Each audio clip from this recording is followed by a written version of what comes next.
আপু, আপনি আর কোনো কিছু বাদ রাখলেন না, শেষমেশে এই কলার মোচার চপও আমাদের দেখতে হলো। আসসালামু আলাইকুম। কেমন আছেন আমার সব ভাইয়ারা ও আপুরা? কি করব, করার কিছু নাই, বাজারে সব কিছুর দাম বাড়তি। চালের দাম তো বর্তমানে অনেক বাড়ছে। তো ভাতের চাহিদা একটু কমানোর জন্য আমাদের উচিত এরকম কিছু কম দামি খাবারগুলো ঘরে তৈরি করে খাওয়া, যাতে ভাতের চাহিদা কমে, খরচটাও একটু সংসারের কমিয়ে আনতে হবে। তো আমি বাজার থেকে 10 টাকা দিয়ে কলার মোচাটা কিনে এনেছি। 10 টাকায় কলার মোচা আসলে পাওয়া যায় না, আমি একটু রাত করে গিয়েছি তাই কলার মোচাটায় 10 টাকায় দিয়েছে। সুন্দর করে কলার মোচাটা কিন্তু পরিষ্কার করে নিয়েছি। প্রথমে বাটিতে বেসন নিয়ে নিব পরিমাণ মতো, আর এই বেসনটাও কিন্তু আমার হাতে ভাঙানো। তারপরে একটু আদা বাটা, রসুন বাটা আর জিরা বাটা, শুকনা মরিচের গুঁড়া, আর সামান্য একটু চাট মশলা, আর একটু সাদা আর কালো গোলমরিচ মিশিয়ে গুঁড়া করে দিয়েছি। লবণও দিয়েছি পরিমাণ মতো। এখন অল্প পরিমাণে একটু পানি দিয়ে সুন্দর একটা ডো মাখিয়ে নিব। বেশ কিছু টাইম বেসনটা এভাবে সুন্দর করে মাখিয়ে নিলে আপনার যে কোনো চপ বেশি রকম মচমচা হবে। তো পরিমাণ মতো পানি দিয়ে আমি আবার যতটা পাতলা করব ওই পরিমাণেই পানিটা নিয়ে আমি মাখিয়ে নিলাম। চুলায় কড়াই দিয়ে তেল দিয়ে আমি কড়াইটা গরম করে নিচ্ছি। আর এদিকে চপগুলো কলার মোচাগুলো যে সুন্দর করে ধুয়ে রেখেছিলাম পানি ঝরা দিয়ে, ওটা এখন বেসনে মাখিয়ে সুন্দর করে আমি তেলে ভেজে নিব। অতিরিক্ত পরিমাণে বেসন মাখাবো না কলার মোচার গায়ে।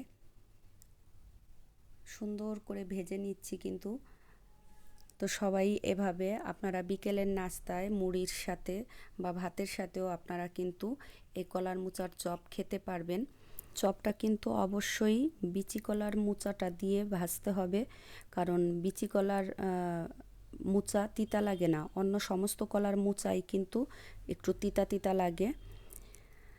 গ্রামেতে আমরা যারা বড় হয়েছি, আমাদের তো অনেক বিচি কলা গাছ ছিল, এখন নাই। তো আশেপাশে যাদের বিচি কলা গাছ আছে, কলা ধরে, ওই সময় আপনারা চেয়েও নিতে পারেন, বা সবারই গাছগাছালি আছে। আমরা এখন দেখা যায় যে আমি বাড়িতে বেশি থাকি না, যার কারণে আমার কলা গাছও মানুষ নিয়ে নিয়ে শেষ করে ফেলছে। তো দেখেন, আমি কিন্তু কলার একটা ওই পাতার উপরেই আমি চপগুলো রাখছি, মানে দেখতে খুবই সুন্দর দেখা যাচ্ছে। তো এভাবে সবগুলা চপই আমি ভেজে নিচ্ছি। প্রথম অবস্থায় আপনারা মনে করতে পারেন যে আল্লাহ কেমন লাগবে, কিন্তু মাশাল্লাহ খেতে কিন্তু খুবই ভালো হয়েছে। আপনারা সবাই বানিয়ে দেখতে পারেন, ঘরে ট্রাই করে দেখতে পারেন। আর এত সস্তায় এত ভালো ভালো খাবার, এগুলা মানে কল্পনা করা যায় না। কলার মোচা গ্রামে যাদের বাড়ি, এখনই কলা গাছের থেকে কলা মোচা কেটে চপ বানিয়ে ফেলেন। আবার কলা শুদ্ধা মোচাটা কেটে ফেললেন না, তাহলে আর কলা খাবেন কিভাবে? আমার কিন্তু সবগুলাই ভাজা শেষ। তো এখন আমরা একটু সস দিয়ে, আমার ছেলে মেয়ে সব ধরনের চপ খেতে পছন্দ করে, তো আমি একটু আজকে সস দিয়েই বিকেলের নাস্তায় আমরা খেয়ে নিলাম। তো মাশাল্লাহ খারাপ হয় নাই, আমার কাছে ভালোই লাগছে। তো আমার এটা বিচা কলার মোচা ছিল না, কারণ বাজারে বিচা কলার মোচা পাওয়া সম্ভব না। আপনারা গ্রামের থেকে এই বিচি কলা গাছের মোচাগুলা সংগ্রহ করবেন। আমাকে লোকটা বলে যে বাজারে বলে যে এগুলা বিচি কলার মোচা, কিন্তু তা না।